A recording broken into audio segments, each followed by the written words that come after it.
எல்லாருக்கும் வணக்கங்க. உங்கள் எல்லாரையும் 666 மந்த்ரா யூடியூப் சேனலுக்கு வரவேற்பதிலே ரொம்ப சந்தோஷம்.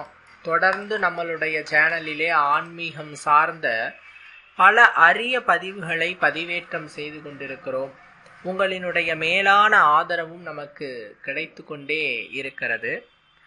அந்த ஒரு வரிசையில் இந்த வீடியோவில் நாம் பார்க்கக்கூடிய ஆன்மீக தகவல் என்ன அப்படின்னு கேட்டிங்கன்னா, மிக முக்கியமானதுன்னே சொல்லலாம். ஏன்னா வருகிற ஜனவரி 11 2024 ஆண்டு வியாழக்கிழமை திருநாள். இந்நாள் பார்த்தீங்கன்னா மார்கழி அமாவாசை திருநாள் மட்டுமில்லாமல் அன்று அனுமன் ஜெயந்தி நன்னாள், ஆஞ்சநேயரினுடைய பிறந்த நாள்.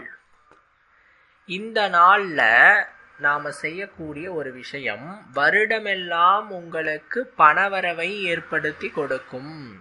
வருடமெல்லாம் உங்களுக்கு இருக்கக்கூடிய கஷ்டங்கள், துன்பங்கள், துயரங்கள் ஆகியவற்றை நீக்கி உங்களினுடைய வாழ்க்கையின் நிலையையே மாற்றக்கூடிய சக்தி இந்த ஒரு பரிகாரத்திற்கு நிச்சயம் இருக்கிறது. அதுக்கு முன்னாடி ஹனுமன் ஜெயந்தியினுடைய வழிபாடு நிறைய நம்மளுடைய பதிவிலே தொடர்ந்து சொல்லிக்கொண்டே இருக்கிறோம். நீங்களும் பார்த்தீங்கன்னா அதை நோட் பண்ணியிருக்கீங்க. இந்த ஹனுமன் ஜெயந்தி நாள் என்பது எந்த அளவுக்கு சிறப்பு மிக்கதுன்னா, தெய்வங்களிலேயே மிகவும் வலிமை பொருந்திய தெய்வம் என்று அந்த மற்ற தெய்வங்களின் வாயாலேயே புகழப்பட்டது ஆஞ்சநேயர் மட்டும்தான். ஆஞ்சநேயர் சிவபெருமானினுடைய ருத்ர அம்சம். அந்த சிவனே சொல்லியிருக்கிறார், என்னை விட வலிமையானவர் ஆஞ்சநேயர் அப்படின்னுட்டு. அவரோட அம்சம்தான் ருத்ர அம்சம், இருந்தாலும் அவர் வேறொரு உருவம் இல்லையா. அதனால ஸ்ரீராமபிரானே சொல்லியிருக்கிறார், என்னை விட சக்தி பொருந்தியவர் அஞ்சனை மைந்தன் வாயுகுமாரன் ஆஞ்சநேயர் அப்படின்னுட்டு. எல்லா விதமான விஷயங்களுக்கும் அவரினுடைய அருள் முக்கியமானது. திருமண தடை இருக்கா, ஆஞ்சநேயரை வழிபாடு செய்யுங்கன்னு சொல்லுவோம். நில வாங்க முடியலையா, ஆஞ்சநேயரை வழிபாடு செய்யுங்கன்னு சொல்லுவோம். குழந்தை பிறக்கலையா, ஆஞ்சநேயரை வழிபாடு செய்யுங்க அப்படின்னு சொல்லுவோம். இப்படி சகல விதமான பிரச்சனைகளுக்கும், துன்பங்களுக்கும், துயரங்களுக்கும் ஆஞ்சநேயர் வழிபாடு என்பது மிக முக்கியமானது.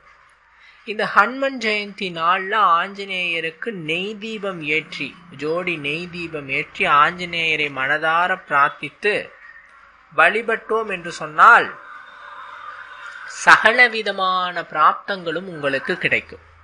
வெற்றிலை மாலை சாற்றி வழிபாடு செய்வதும் சிறந்த பலனை கொடுக்கும். வெற்றிலை மாலை, அதாவது வெற்றி தரும் மாலை, வெற்றிலை மாலை. தெய்வங்களுக்கு இந்த வெற்றிலைய மாலையாக்கி போடக்கூடிய விஷயம் இன்று வரை இருந்துதான் இருக்குது. இன்றும் இருக்கு, என்றும் இருக்கும். இந்த வெற்றிலை மாலை போட்டு நாம வழிபாடு செய்யும் பொழுது ஆஞ்சநேயரை உங்களுக்கு எல்லா விதமான பிராப்தங்களையும் பெற்று கொடுப்பார். அதே மாதிரி இந்த அமாவாசை ஹனுமன் ஜெயந்தி நாள்ல சிகப்பு பேனாவில உங்களுடைய உள்ளங்கையில ரூ என்ற வார்த்தையை எழுதி ஸ்ரீராம ஜெயத்தை 108 முறை சொல்லிய பிறகு நீங்க வெளியே போங்க. அன்னைக்கு நாள் ஃபுல்லா உங்களுக்கு பாசிட்டிவா இருக்கும். அதன் பிறகு தொடர்ந்து இதே ஒரு விஷயத்த கடைபிடிச்சுக்கோங்க. ஒரு சீக்கிரட்டான ஒரு விஷயம், இதுல ஆன்மீகமும் வரும், அறிவியலும் வரும். அந்த ரூ என்பது நம்மளுடைய இந்திய, குறிப்பா பார்த்தீங்கன்னா தமிழ் எழுத்தினுடைய குறியீடு, அந்த பண மதிப்பின் குறியீடு அந்த ரூ அப்படிங்கிறது. அதை நாம எதில் எழுதுனா, இடதுகை உள்ளங்கையில, வலதுகையினுடைய உதவி கொண்டு பேனாவால் இடதுகை உள்ளங்கையில நீங்க எழுதணும். சிகப்பு பேனாவால எழுதணும் ரூ என்ற வார்த்தையை எழுதிட்டு நீங்க அன்றாட ஸ்ரீராம ஜெயத்தை 108 முறை சொல்லிட்டு ஆஞ்சநேயரை பிரார்த்திச்சுட்டு நீங்க வெளியே போனீங்கன்னா பண விஷயம் ஏற்படும். இந்த ரூ அப்படிங்கிற அந்த குறியீடை நீங்க தொடர்ந்து பார்க்கும் பொழுதும், மற்றும் அந்த சிகப்பு நிறம் என்பது வசியத்திற்குரிய நிறம் என்பதாலும் உங்களுக்கு பாத்தீங்கன்னா மைண்ட்ல அது ஒரு சிங்க் ஆகிக்கிட்டே இருக்கும் மைண்ட்ல. ரைட் ரைட் ரைட் அது ஒரு பணவசியமாக அது மாறிவிடும். பண வசீகரத்துக்கும் பண ஆக்ரோஷனத்துக்கும் இந்த ஒரு முறையை நீங்க பயன்படுத்தினீங்கன்னா பெரிய அளவிலான மாற்றத்தையும் பெரிய அளவிலான பண வரவையும் நீங்கள் பெறலாம். அன்றைய தினத்துல அனுமன் ஜெயந்தி, மார்கழி அமாவாசை திருநாள் அன்றைய தினத்துல செய்யறதுனால மேற்கூறிய பலன்கள் யாவும் கிடைக்கும் என்பதிலே துளி அளவிற்கு கூட ஐயம் ஏதுமே இல்லை. சரிங்க, ரைட்டு. மேலும் என்னென்ன விஷயங்கள் செய்யலாம்? ஸ்ரீராம ஜெயம் அன்று எழுதலாம். ஒரு வெள்ளை ஷீட்டில் உட்காந்துட்டு மனசார ஆஞ்சநேயரை பிரார்த்திச்சுட்டு ஸ்ரீராம ஜெயம் எழுதுங்க. எண்ணிக்கை என்பது முக்கியம் இல்லை. 108 1008 எத்தனைங்கிறது முக்கியம் இல்லை. உங்களால் எவ்வளவு நேரம் எழுத முடியுமோ எழுதுங்க, அது போதுமானது.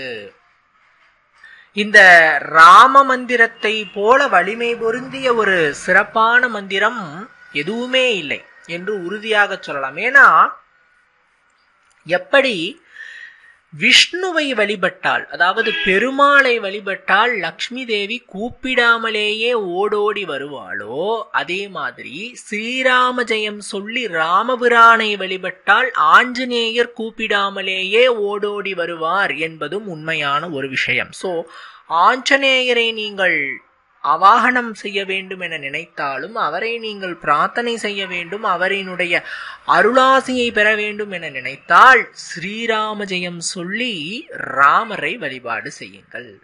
இது ஒரு சிறப்பான ஒரு விஷயம். அதே நேரத்தில் ஆஞ்சநேயர் கோயிலில் இந்த ஹனுமன் ஜெயந்தினால செந்தூரம்னு ஒன்று கொடுப்பாங்க. சிவப்பு நிறத்தில் இருக்கும், சாந்து மாதிரி இருக்கும். அது பொடியாக இருக்கும், ஈஸியாக வச்சிங்கன்னா நல்ல ஒரு பொடி மாதிரி நெத்தியில பதியும். இந்த செந்தூரம் ரொம்ப சிறப்பு வாய்ந்தது. இதை வாங்கிட்டு வந்து வீட்டில் வச்சு டெய்லி ஸ்ரீராம ஜெயத்தை 108 முறை சொல்லிட்டு நெத்தியில இடுங்க. கையில் இந்த ரூன்னு சொல்லிட்டு 108 முறை ஸ்ரீராம ஜெயம் சொல்லிட்டு நீங்க அன்றாட உங்களுடைய பணிகளுக்கு சென்றீங்க அப்படின்னு சொன்னா உங்களுடைய பணியில் இருக்கக்கூடிய தடைகள் நீங்கும், பிரச்சனைகள் நீங்கும், கஷ்டங்கள் நீங்கும், எல்லாமே நீங்கும். உங்களுக்கு நன்மை மட்டுமே ஏற்படும்ங்கிறதுல துளி அளவிற்கு கூட ஐயம் ஏதுமில்லை. உங்களுடைய லைஃபே சேஞ்ச், உங்களுடைய வாழ்க்கையே சேஞ்ச் ஆகிறத பார்க்க முடியும் இந்த ஹனுமன் ஜெயந்தி நாளன்று. எனவே நண்பர்களே, யாரும் வரக்கூடிய இந்த மார்கழி மாத அமாவாசை ஹனுமன் ஜெயந்தி திருநாளை தவற விடாதீங்க, பயன்படுத்திக்கோங்க. பயன்படுத்தி நற்பலனை அடைந்திடுங்கள். எல்லோரும் அந்த ஆஞ்சநேயரினுடைய அருளினை பெற்று பெருவாழ்வு வாழ்ந்திடுங்கள். நன்றி, வணக்கம். உங்களுடைய பணிகளுக்கு சென்றீங்க அப்படின்னு சொன்னா உங்களுடைய பணியில் இருக்கக்கூடிய தடைகள் நீங்கும், பிரச்சனைகள் நீங்கும், கஷ்டங்கள் நீங்கும், எல்லாமே நீங்கும். உங்களுக்கு நன்மை மட்டுமே ஏற்படும்ங்கிறதுல துளி அளவிற்கு கூட ஐயம் ஏதுமில்லை. உங்களுடைய லைஃபே சேஞ்ச், உங்களுடைய வாழ்க்கையே சேஞ்ச் ஆகிறத பார்க்க முடியும் இந்த ஹனுமன் ஜெயந்தி நாளன்று. எனவே நண்பர்களே, யாரும் வரக்கூடிய இந்த மார்கழி மாத அமாவாசை ஹனுமன் ஜெயந்தி திருநாளை தவற விடாதீங்க, பயன்படுத்திக்கோங்க. பயன்படுத்தி நற்பலனை அடைந்திடுங்கள். எல்லோரும் அந்த ஆஞ்சநேயரினுடைய அருளினை பெற்று பெருவாழ்வு வாழ்ந்திடுங்கள். நன்றி, வணக்கம். அருளினை பெற்று பெருவாழ்வு வாழ்ந்திடுங்கள். நன்றி, வணக்கம். வணக்கம்.